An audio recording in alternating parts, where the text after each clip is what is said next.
All strike forces are ready, and the IDF is prepared for a broad offensive in the north. This is happening while Hezbollah is preparing on the other side, and Prime Minister Netanyahu declares that Trump gave the green light. And further afield, Iran is going up in flames, and attempts to suppress the protests are intensifying as Hezbollah and additional organizations cross the border into Iran, acting as paid mercenaries for the regime to use against their own people who are demanding to take their country back. Welcome to Boots on the Ground. Just before the weekend edition, I'm your host Yair Pinto, bringing you all the truth about what's happening in Israel. So, the Iranian regime is under pressure for the continuing wave of protests, and is threatening to deliver a preemptive blow to all its enemies out of fear of the United States and Israeli military action against it. In order to try and prevent a clash, Israel has reportedly sent a back-channel message to the Ayatollah regime through the Russians that we have no intention of attacking them at this time, but the regime has publicly declared that it does not believe it. They are also saying that they will not allow Israel and America to continue interfering in their protests. Is all of this just posturing, or is it what they actually believe? And will they make a miscalculation, no matter which it is? We might be about to find out pretty soon. For now, the Revolutionary Guards continue to brutalize their own citizens, while hundreds of Shiite militia fighters from Iraq and other mercenaries are being brought in under the cover of a pilgrimage to the city of Mashhad. We will bring you the messages from Israel to Iran and the preparations for a declaration on the demilitarization of southern Lebanon. And speaking of southern Lebanon, following the tension with Hezbollah, Israel's Prime Minister convened a security meeting this week and presented the understandings with which he returned from the meetings with President Trump. The defense establishment is now preparing for action in every arena, some even in parallel, including large-scale preparations for an intense and broad offensive in case the efforts to dismantle Hezbollah do not bear fruit. And at the same time, Hezbollah is moving weapons and is also preparing for fighting against the Israeli air forces. We'll take a look at what's happening on the ground and where things stand. And meanwhile, in the Gaza Strip, against the background of increasing pressure to advance Phase B of the ceasefire plan and the continuation of the diplomatic contacts, the IDF estimates that within weeks the preparations to establish a new Gaza will be completed. However, both Hamas and the United States understand that Israel will not give up on the return of Ran Gaveli. Hamas renewed the searches for his remains this week under the supervision of the Red Cross, but then we got the reminder that terrorists remain terrorists as Hamas fired at IDF forces in the area where they received authorization to search for the remains. Next, Syria is once again in turmoil as intense battles broke out this week between the regime forces, the Syrian Democratic Forces, after the army declared that neighborhoods under the organization's control as a closed military zone. Clashes also erupted between regime forces and the Kurds in Aleppo, as under El-Julani it seems that most of the ethnic minorities in Syria are under renewed attacks. Once again, terrorists remain terrorists, even if they put on an expensive suit. And finally, there is another arm wrestling match between superpowers here in the Middle East as China inaugurates the largest free trade port in the world, and Washington is furious.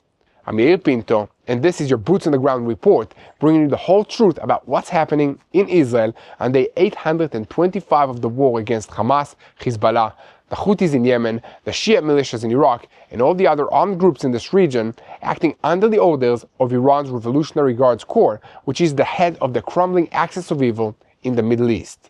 Now, I want to call on you to help us spread the truth. You know how to do that. Hit the like button, hit the subscribe button, share with a friend, a family member. That's how we do it.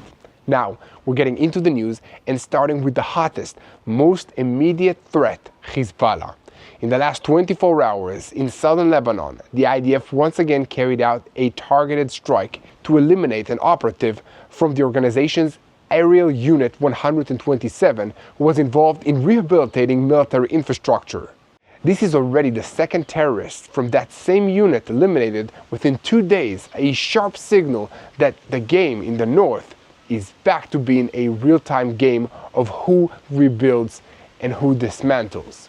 And meanwhile, there is now a political military countdown as the Chief of Staff of the Lebanese Armed Forces is expected to announce soon that he has completed the disarmament of Hezbollah south of the Litani River, and alongside that, to present Israel with a clear demand to withdraw from 5 outposts that the IDF still holds inside Lebanon.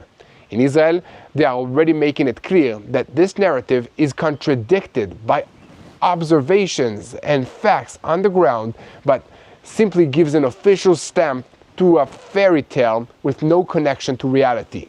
It allows the Lebanese National Army to tell the international community that the mission is completed, while on the ground, Hezbollah continues to operate as a full-fledged army.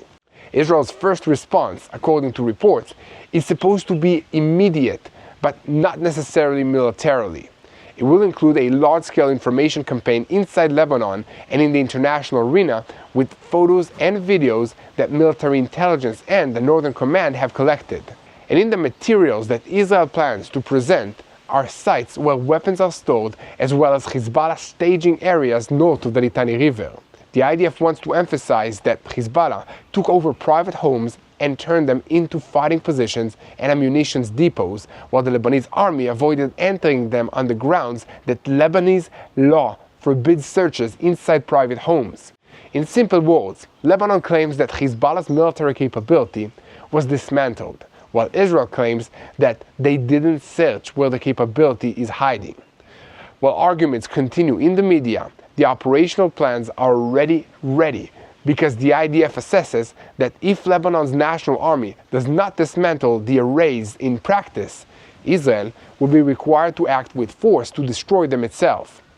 On the table is a broad strike plan similar to what it has been doing over the last year, including weapons depots, camps, and headquarters, as well as operatives and commanders. On the technical operational level, this is exactly where Aerial Unit 127 enters the picture, as Hezbollah is trying to restore its aerial layer, including UAVs, observation, and, at times, platforms that undergo conversions to carry more advanced strike capabilities. Meanwhile, the political content adds another layer of pressure. Prime Minister Netanyahu told government ministers this week that President Trump gave Israel a green light for military action in Lebanon.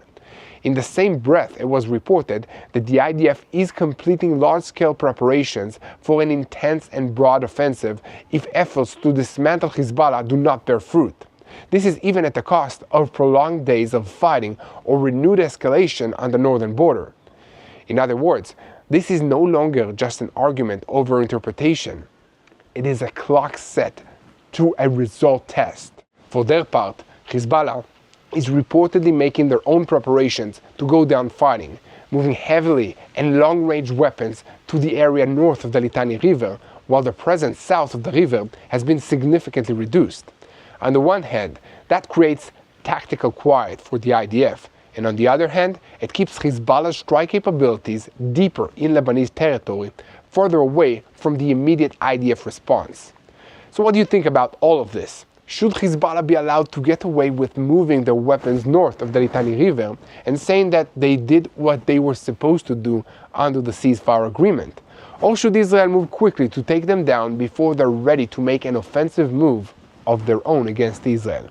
Let me know what you think about this in the comment section. And meanwhile, there is a real gap between Lebanon and Israel, because while Lebanon's internationally recognized government wants to make a declaration that it's over, Israel is demanding an end through real dismantling of Hezbollah's capabilities, including weapons that are seized, warehouses that are raided, and infrastructure that is erased.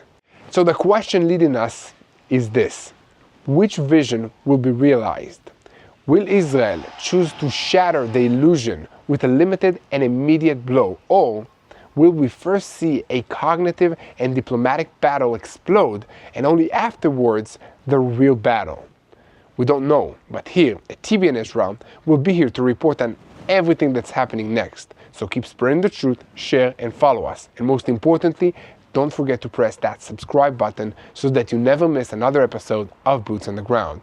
Now, we are shifting our focus to the fighting against the Hamas terrorist organization because at this moment in the northern Gaza Strip, in the area where IDF forces are operating near the yellow line, we again hear gunfire coming from armed Hamas cells, exactly in the same area where yesterday Hamas operatives renewed the searches for the last Israeli kidnapped fallen soldiers, his remains, Staff Sergeant Ran Gaveli. The IDF emphasized there are no casualties amongst our forces, but this is a blatant violation of the ceasefire agreement and another sharp reminder that even when Hamas presents searches under supervision and coordination, it remains a terrorist organization that exploits every window of opportunity to test, harass, and strike. And according to the IDF spokesperson's statement, the shooting took place on Wednesday in the Zaytun neighborhood area of Gaza City, which is a dense built-up area near the buffer line and near the border,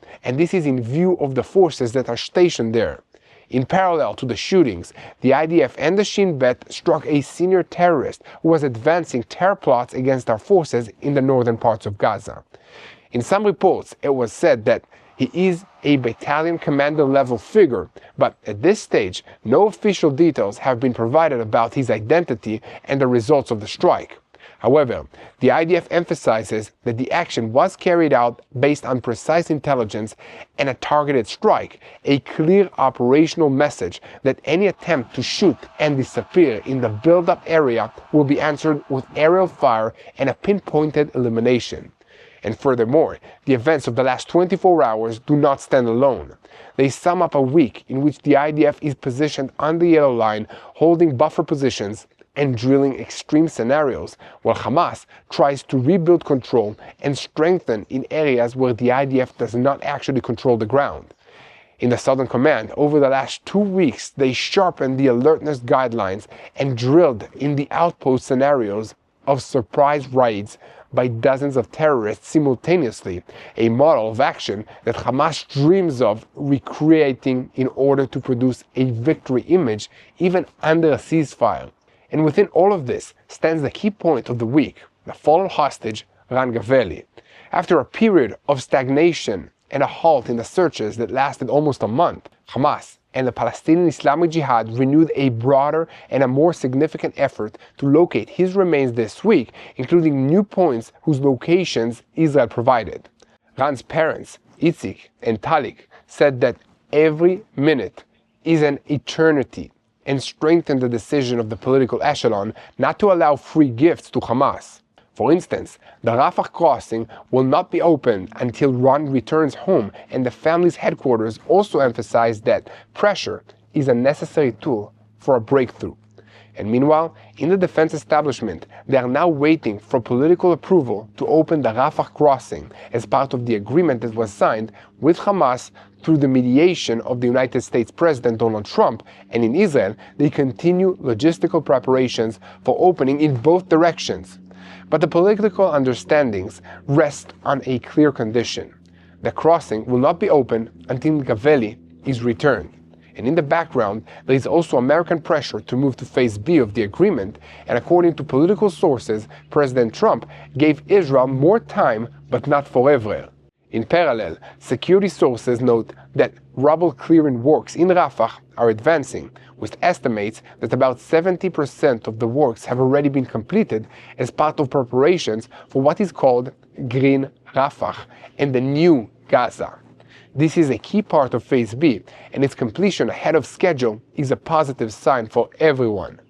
This is exactly where the operational question hovers over everybody and sharpens, because if Hamas continues to shoot while searches are underway, to build up strength in areas without Israeli control, and to test the yellow line day after day, what will the move to Phase B look like in practice? Will it be a diplomatic arrangement with pinpoint enforcement from the air, or will we see a broad ground operation intended to disarm Hamas and close down its operational spaces once more? And here, TBN Israel, we will report everything that's happening from the ground in Israel. And now, let's move to a full report with details about what's happening in Iran, including who's responsible, how the protests are developing, and whether the Revolutionary Guards regime in Iran will go out for an attack against Israel and the United States, or will focus on brutalizing its own citizens. But first, I want to talk to you for just a moment about our partner for today's report, Vinya. Many Israelis from all over this country and all situations in life, they are balancing their life, their reserve duty in the IDF, their family, their work, because when you come home from war and take off the uniform, life doesn't just slow down. I know that feeling. I've come back from reserve duty, trying to be present at home, catch up at work, and still feeling completely drained. So as this new year begins, I made a New Year's resolution, not to do more, but to take better care of my health, so I can actually show up for the people who depend on me. And that's a decision that any of us can make going into the new year. That's why I'm continuing to use Vinya. It's an Israeli supplement made from red grape cells that help support healthy blood flow to the heart, brain, and muscles. For me, that meant better focus, steadier energy, and fewer days of that foggy feeling or burnt out. I started using Vinya during my IDF reserve duty in Gaza in the winter of 2023, and I'm still taking it today. So if you're thinking about the New Year's resolution that you can actually keep, taking care of your health is a good place to start. You can learn more at vinyatbnisrael.com. Again, that's vinyatbnisrael.com, or call 800-638-1944. And now we're getting back into the news and shifting our focus to Iran. At this moment, in the heart of Tehran, the Grand Bazaar is once again turning into a collision area as shops are closing all at once, crowds are gathering between the alleyways, and besieged forces and the Revolutionary Guards are pushing them out with tear gas and live fire. This is no longer a student protest on the margins, when Iran's main commercial boulevard shuts down and enters the struggle. The regime understands it is losing its grip on the places that keeps it stable for years, and from that moment, it responds like a regime that feels that the ground is slipping out from under its feet.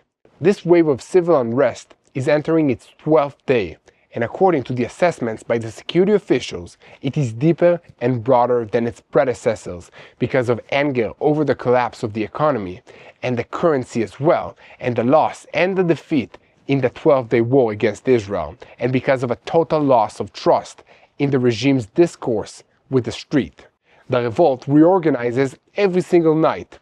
It spreads to small and to medium-sized cities and penetrates the periphery as well, with especially harsh reports coming from Ilam province, including claims of security forces entering a hospital, clashes with medical teams, and casualties.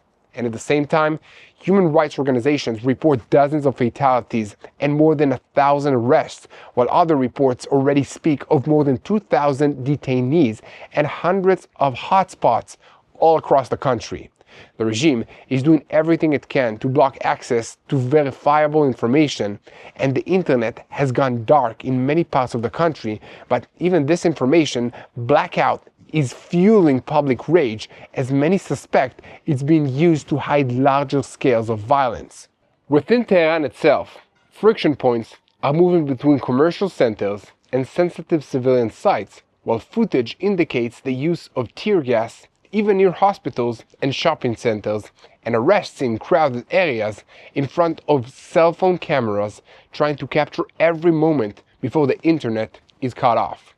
In other cities, the picture is even sharper. In Shiraz, reports emerged of arson in the streets and fire directed at protesters, while in the port city of Bandar Abbas, chants were heard against the leadership and in favor of the return of the Pahlavi dynasty. In various areas, the slogan was also heard that aims straight at the weak point of the Iranian foreign policy. Not Gaza, not Lebanon, my life for Iran. This chant represents a rejection of investing resources in proxies while the home front collapses, and I personally want to declare my wholehearted agreement with this sentiment. However, the Ayatollah regime does not appear to be in a hurry to accept this very reasonable demand from the Iranian people. In fact, this week, reports have emerged of Shiite militias from Iraq and perhaps also Hezbollah fighters from Lebanon being brought into Iran to assist in suppressing the revolt. Approximately 800 Iraqi military fighters are already being deployed, and according to that information, they are coming via border crossings such as Salmachech, Chazabech, and Khorava under the cover of pilgrimage to the shrine of Imam Raza el-Mashhad, gathering at a base in the Havaz area linked to centers of the government, and from there being sent to different hotspots. Protesters even claimed that they heard Arabic speakers on the ground amongst the suppression forces, a small detail that, from the Iranian streets' perspective, sounds like proof that the regime is actually forced to import power in order to control its people, because the Iranian people are speaking Persian, and the people of Hezbollah in Lebanon speak Arabic. At the same time, the regime is saying to hold two contradictory goals at one time: to repress from inside and to deter from outside. The National Security in Tehran published an unusual statement this week, according to which Iran does not rule out a preemptive response to any possible step by its enemies. This sounds like a threat to a preemptive strike in order to prevent a preemptive strike. The commander of Iran's conventional army, Amir Khatami, went further and warned that the Islamic Republic will not tolerate the continuation of escalation in rhetoric against it, and threatened that if the enemy makes a mistake, the response will be stronger than what was seen in the 12-day war confrontation in June. He also claimed that the readiness of the armed forces is higher than it was before the previous confrontation, and presented the protests as an internal matter that external actors must not interfere in, while the street precisely sees that same internal matter as a struggle over the future of the country. Candidly, I think that this man is bluffing, and I wonder if even he expects to be taken seriously by anyone, or if he's just going through that motions because he knows he has no choice. So tell me what you think about this in the comment section. Keep in mind that the operational knowledge is very important, because when the regime talks about preemptive response, it is signaling that the weapon that it wants to place on the table is the ballistic missile array and the ability to launch salvos towards strategic targets in Israel and also towards American bases in this region. This is exactly the regime's dilemma. It feels that an Israeli preemptive strike on missile infrastructure will inflame the streets even more and shatter the sense of control, and therefore it launched a series of exercises and began speaking the language of a first strike in order to deter Israel. And at the same time, the proxy axis remains a working tool. In reports on Iraq, it was claimed that Iran is even providing the militants there with more advanced means of combat as preparation for the possibility of a new round with Israel, while shifting the regional military center of gravity towards Iraq after losses its forces suffered in Lebanon, in Syria, and in the Gaza Strip. And above all of this hovers the fear of miscalculation, which Israel is trying to mitigate through reassurance messages that are conveyed to the regime via Russia, via America, and via the European intermediaries. The Israeli message is that there is no intention to exploit the protests in order to attack. Whether the regime believes that or not, they felt compelled to respond by saying that they do not believe it. Nevertheless, Israeli officials say that they hope to see something meaningful in the streets of Iran, but are careful not to create expectations or give the regime an excuse to lash out. The Americans, according to the Israeli officials, really like to see the events in Iran, but still do not know whether this is a turning point or a release of steam that the regime is trying to contain.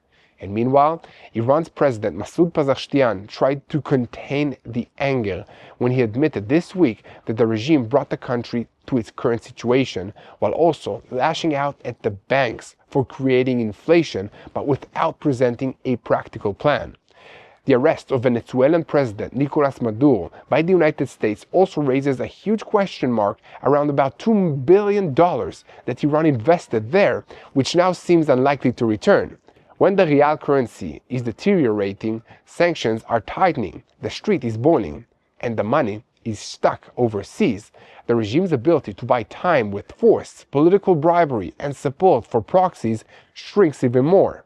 And so, the question hovering over the entire region is simple and sharp. Will the leadership in Tehran choose in the coming weeks to settle accounts outwards in order to divert fire from the streets, or will the street force it for the first time since 1979 to fight for its very survival at home without the ability to open a major front against Israel?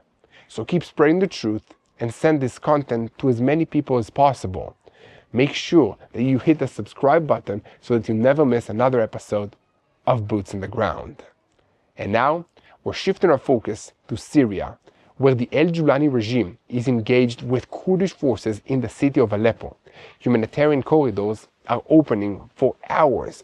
Buses are evacuating families, and entire neighborhoods are emptying out under fire. This isn't another local round. This is an arena exploding along a nationwide fault line. After Assad's fall in December 2024, Israel brought forces into the buffer zone in the Golan Heights and closely tracked every shift of power beyond the line. At the same time, it also intervened when it identified a threat to the Druze in southern Syria. From Jerusalem's perspective, this is a hot border, and the concern is not only the well-being of our Kurdish or Druze allies, but a vacuum that can draw extremist cells or quickly slide into an October 7th style incident on the border. In Aleppo, both sides accuse each other of firing into residential areas, while the army calls on civilians to stay away from SDF positions, while the SDF claims a siege and denies reports of a ceasefire. There are fatalities on both sides and dozens of wounded, while tens of thousands were displaced from the area within days. The airports, schools, and government services have all been disrupted. An agreement from March 10, 2025 was intended to integrate the SDF into state institutions, but it stalled. And the dispute is over control of oil resources and institutions. So, while the Americans are pushing renewed Israeli-Syria security talks, the ideas for a demilitarized zone and a coordination mechanism, Aleppo ignites and reminds everyone how quickly Syria can slide into another internal war. The question that brings the tension back is whether the battle in Aleppo will derail the track towards an arrangement, pushing Israel to tighten its grip on the border even more, or will Damascus and the Kurds close a deal before everything collapses? And here at TBN Israel, we will continue to report on every development on the subject. So keep spreading the truth, share, and follow us. And most importantly, do not forget that the Middle East is the most unstable region in the world right now. Or maybe the whole world is unstable right now, and somehow Israel is at the center of all of this, and we know why. Therefore, pray for the peace of Jerusalem. Pray for wisdom to our leaders. Pray for the IDF soldiers that are defending this country on multiple fronts. Pray for the kids of this land. Pray for all the innocent lives around this region, if it's the people of the Gaza Strip, people of Lebanon, people of Syria, people of Iran. Let's pray for the people of Iran and keep praying for the peace of Jerusalem. Hello, this is Mati here in Jerusalem with TBN Israel. This is Yair Pinto from TBN Israel here in Jerusalem. TBN Israel is keeping viewers informed with Israel-focused news, culture, and what God is doing in this land. Support TBN Israel today online at tbn.org/Israel. Thank you.